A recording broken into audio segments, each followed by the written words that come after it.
I had been working late again, something I'd grown used to over the past few months. Chicago never truly sleeps, and it was common to see people still moving around the streets, even as the clock ticked past midnight. My apartment was just a few blocks away, and I'd made this walk home more times than I could count. The night was cool, the street lights buzzing softly overhead as I made my way down the familiar route. There wasn't much traffic, which was typical for this time of night. The occasional car would pass, and sometimes I could hear the distant hum of the L train. I checked my phone out of habit, scrolling through notifications without really paying attention to them. A message from a friend asking about plans for the weekend. A reminder about a bill due tomorrow. Just the usual. As I approached my building, I noticed Tom, my neighbor, outside by the garbage bins. He had a cigarette between his fingers, the glowing lighting up his face briefly as he nodded in my direction. "Burning the midnight oil again?" he asked. "Yeah, work's been crazy lately," I replied, pausing for a moment before heading toward the door. "You?" "Couldn't sleep," he said, shrugging. "Figured I'd step out for a bit." I nodded, pushing the front door open. "See you around." "Take it easy," Tom replied before I disappeared inside. The elevator was sluggish as usual, and I found myself staring at the scratched-up panel of buttons. I lived on the 4th floor, and as the elevator crept upward, I glanced back at my phone. More notifications, more things to deal with tomorrow. When the elevator doors finally opened, I stepped into the quiet hallway. My apartment was at the far end, and I could see a faint light coming from under my door. I must have left the lamp on when I left earlier. Not unusual. I always forget little things like that. But when I reached my door, something caught my attention. The door wasn't closed all the way. It was barely noticeable, just a fraction of an inch, but it was enough to make me stop. I didn't remember leaving it like that. I stood there for a moment, staring at the door, my hand hovering just above the knob. I reached for the door, but as I grasped the knob, I froze. The door was unlocked. I was sure I had locked it before leaving, as I always did. I stood there, staring at the knob, trying to make sense of it. Maybe I had been in such a hurry earlier that I forgot. But no, I distinctly remembered the click of the lock as I left. A knot tightened in my stomach as I pushed the door open. The apartment was quiet, everything seemingly in its place. The small lamp in the living room cast a soft glow, illuminating the familiar surroundings. I stepped inside and locked the door behind me, twisting the lock back and forth as if to reassure myself that it was working properly. I walked into the living room, tossing my keys onto the counter, and that's when I saw it. Lying on the coffee table where nothing had been earlier was a photograph. My breath caught in my throat. I didn't remember leaving it there, and more importantly, I didn't own any printed photos. I stepped closer, my heart thudding in my chest. The photo was of me, taken earlier today. On my walk from work, I recognized the street, the same one I had walked down just hours ago. My hand trembled as I picked it up, flipping it over to see if there was anything written on the back. There wasn't. Whoever took this photo had been watching me. They had followed me. and now they had been inside my apartment. I felt a rush of adrenaline, my mind racing with questions. How did they get in? Had I really left the door unlocked? I didn't think so. I quickly scanned the room again, looking for anything else that might have been moved, but everything seemed in place. I checked the windows, but they were locked too.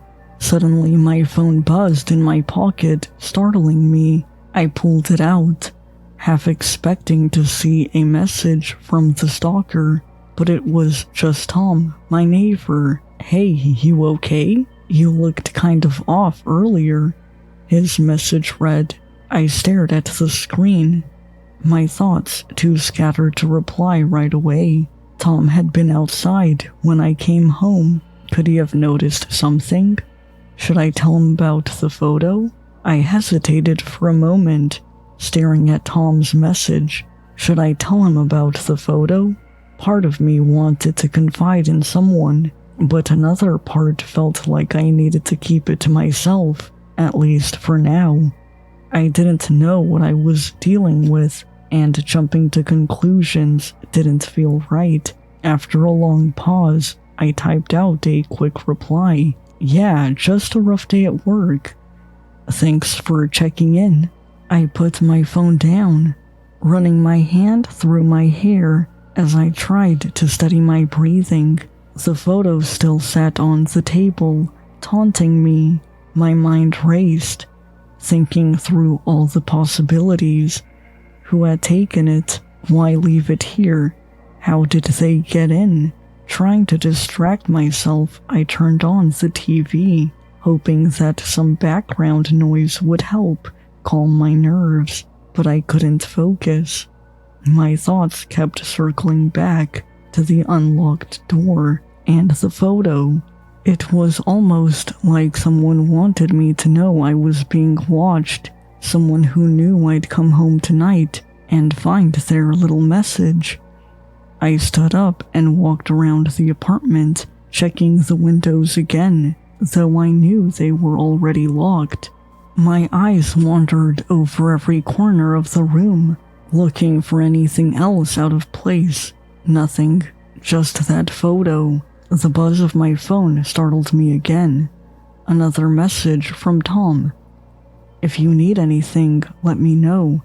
I'm up for a while." I stared at the message, feeling uneasy. Tom had always been friendly, but now it seemed like he was paying extra attention. I hadn't noticed it before, but maybe I had never looked for it. Was I overthinking things? Or was it just a coincidence that he was always nearby, always checking in at the right time? I didn't respond to his message. Instead, I paced the room, glancing at the clock. It was past midnight now, and sleep felt impossible. My mind kept going over the day, trying to remember if I had seen anyone suspicious, anyone who might have followed me.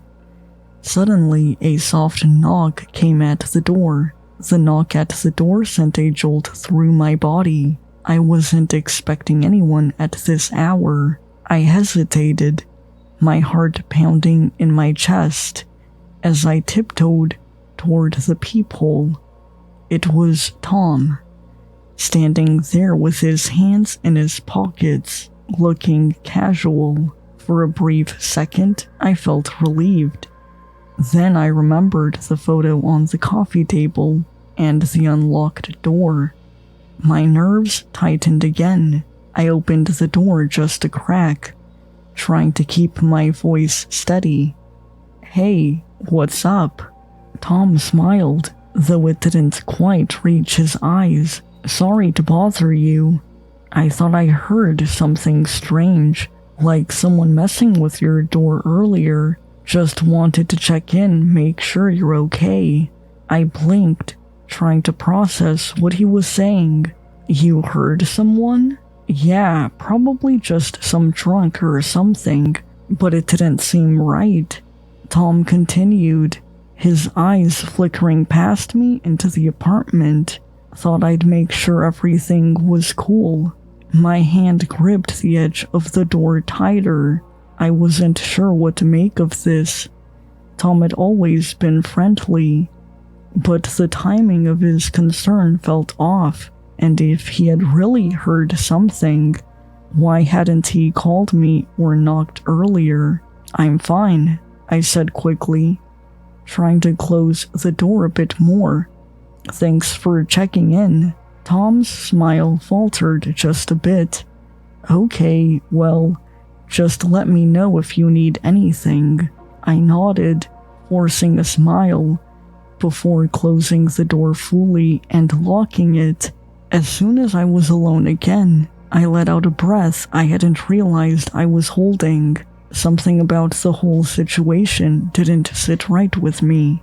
I glanced back at the photo on the table, the reminder of someone having been inside watching me.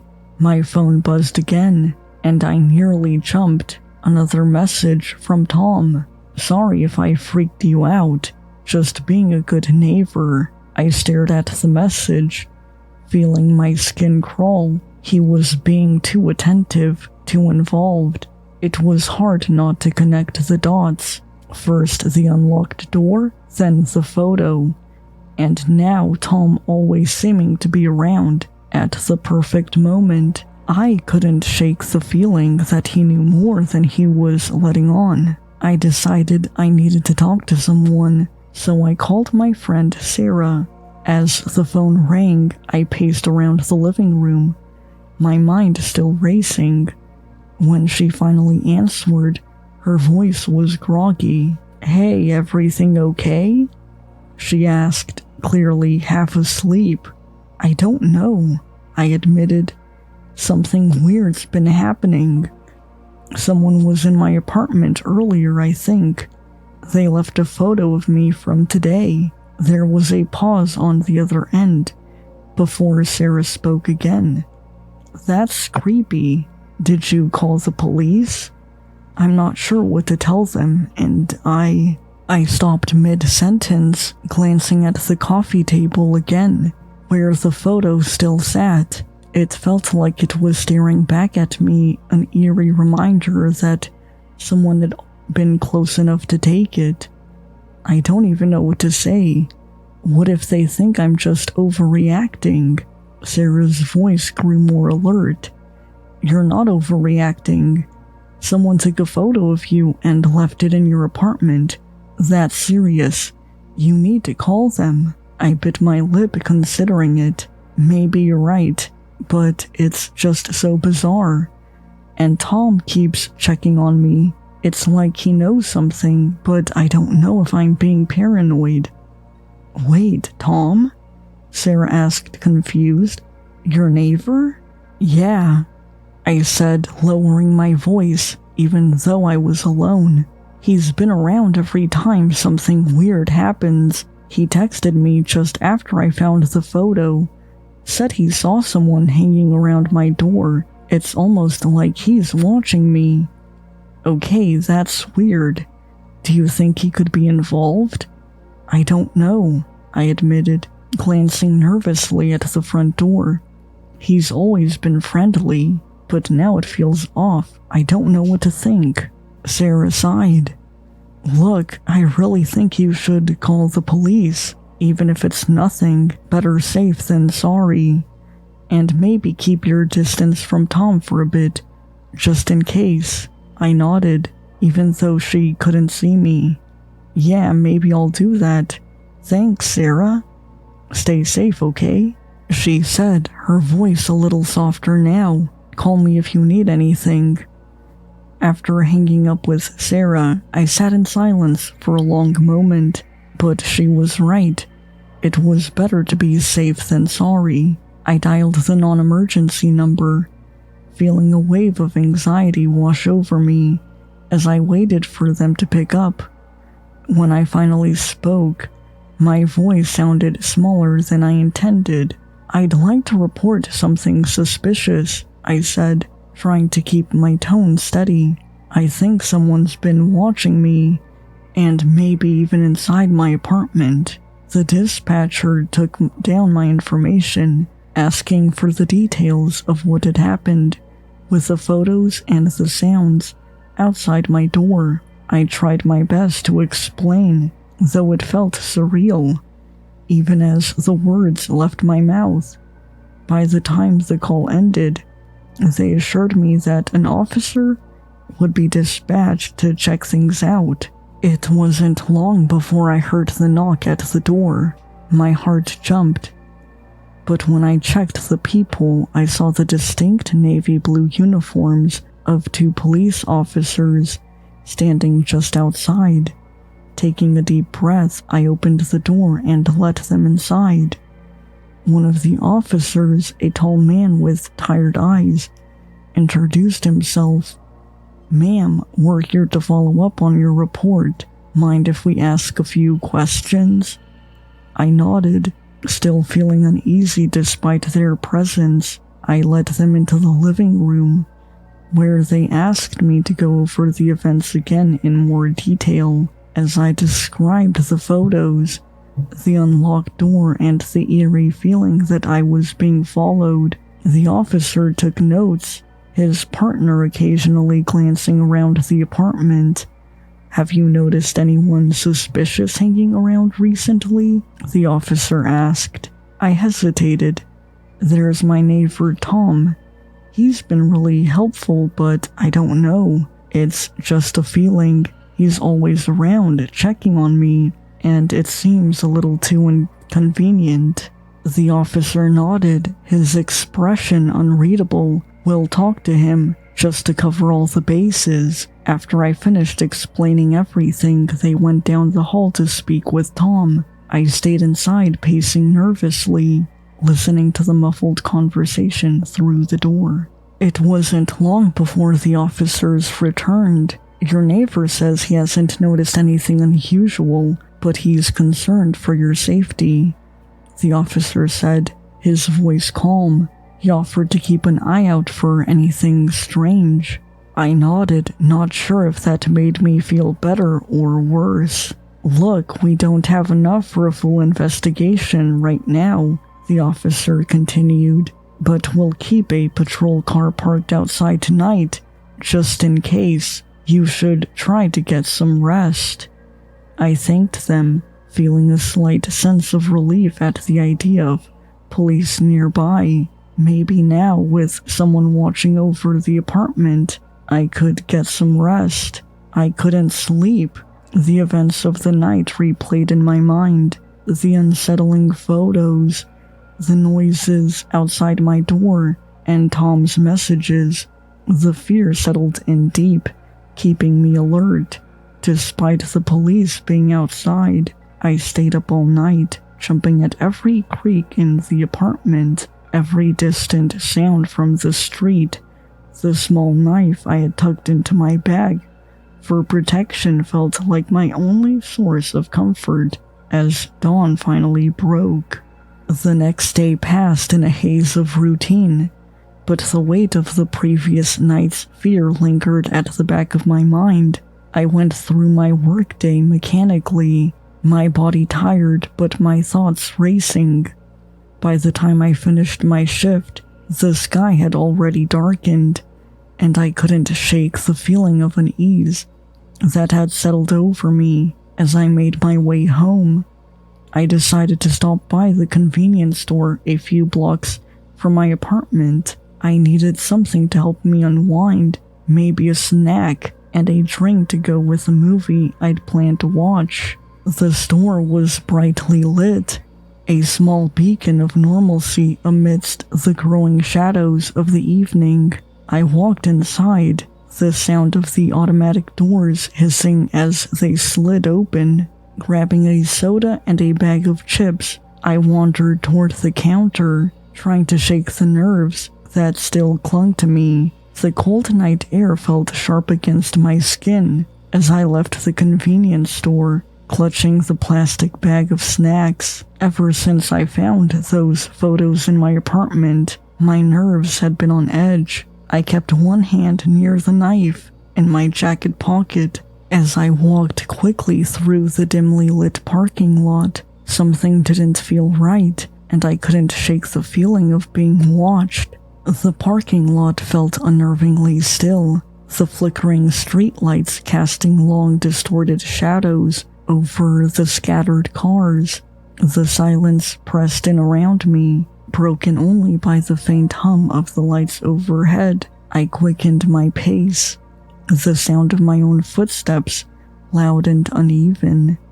My breath hitched, and I glanced back, expecting to see someone behind me, but there was no one. My heart pounded harder.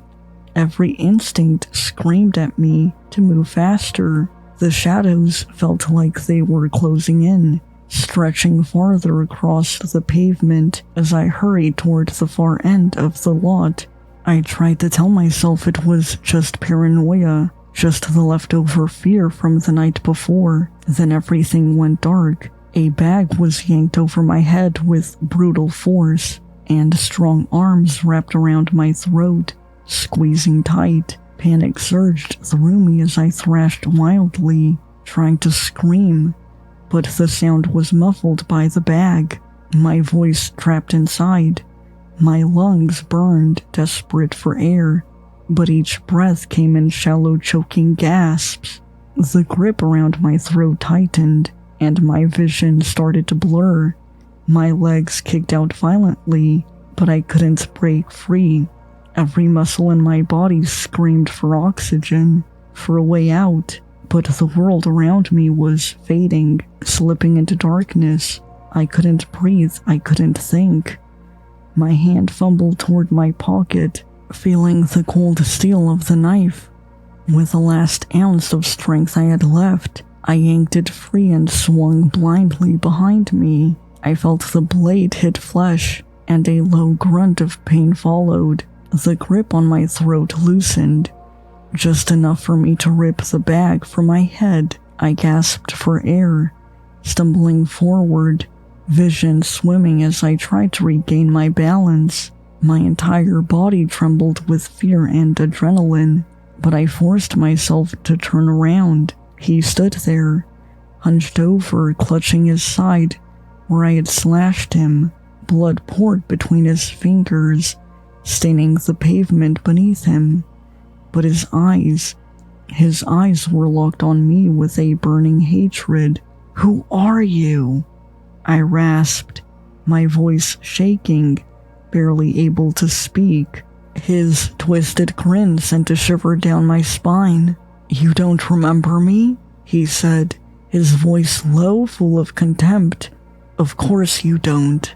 I stared at him, struggling to place his face. There was something familiar about him, but it was like grasping at a half-forgotten memory. "You think you're so much better than me," he hissed, taking a shaky step forward despite the wound. "You never even looked at me back then.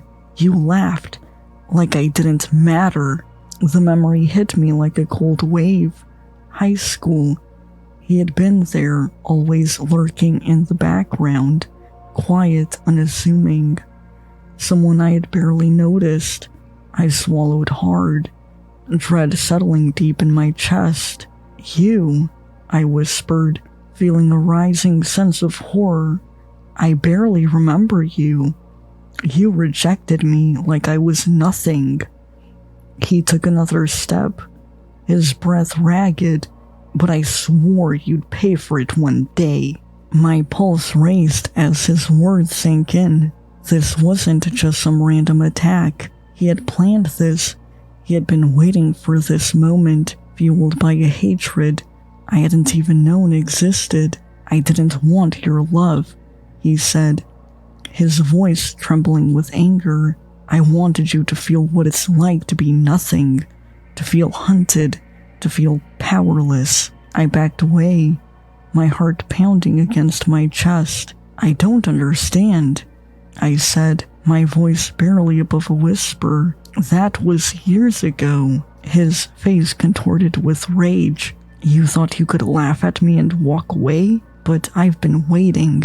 I've been waiting all this time to make you suffer." His legs gave out and he collapsed to the ground, blood pooling beneath him as his breath came in shallow gasps. I stood there paralyzed, watching him struggle to breathe, trying to comprehend the nightmare that had unfolded in front of me. A boy I barely remembered from my past had plotted his revenge for years, and now he had come for me. Then I heard it, the soft chime of a text message.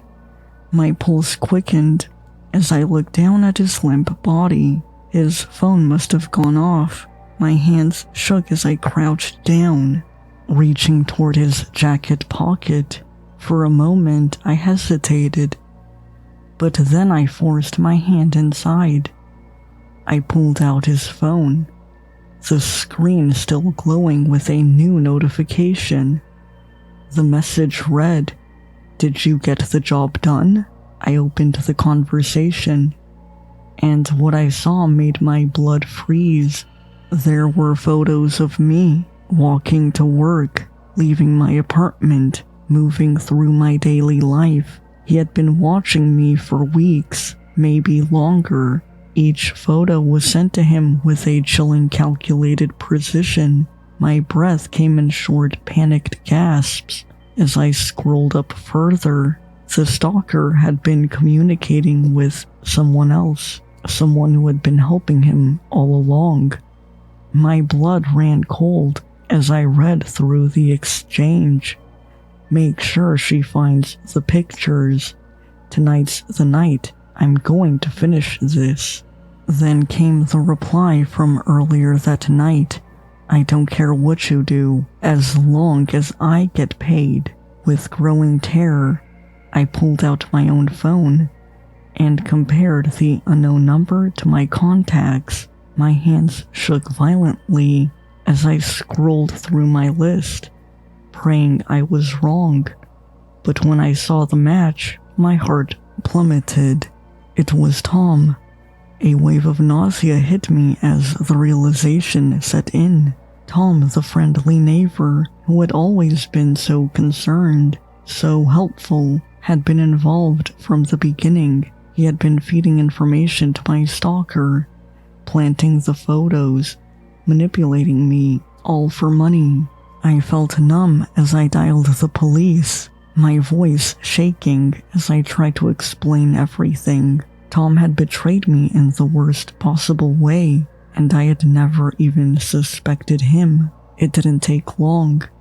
A knock at Tom's door echoed through the hallway, louder than I'd ever heard before. I stepped out into the corridor, standing in the shadows. As the police spoke to him, I held my breath as I watched the scene unfold. Tom opened the door, calm as ever, his face the picture of confusion. "What's going on?" he asked, his voice dripping with Fox innocence. They moved swiftly, stepping inside. Within moments, Tom was in handcuffs, his calm facade cracking ever so slightly. His eyes locked onto mine. Just for a second as they led him past me down the hallway. "You were always so easy to fool," he said, his voice low, cold, and with a grim smirk on his face. How could I have been so blind? He had been right there, pretending to care, pulling the strings the entire time.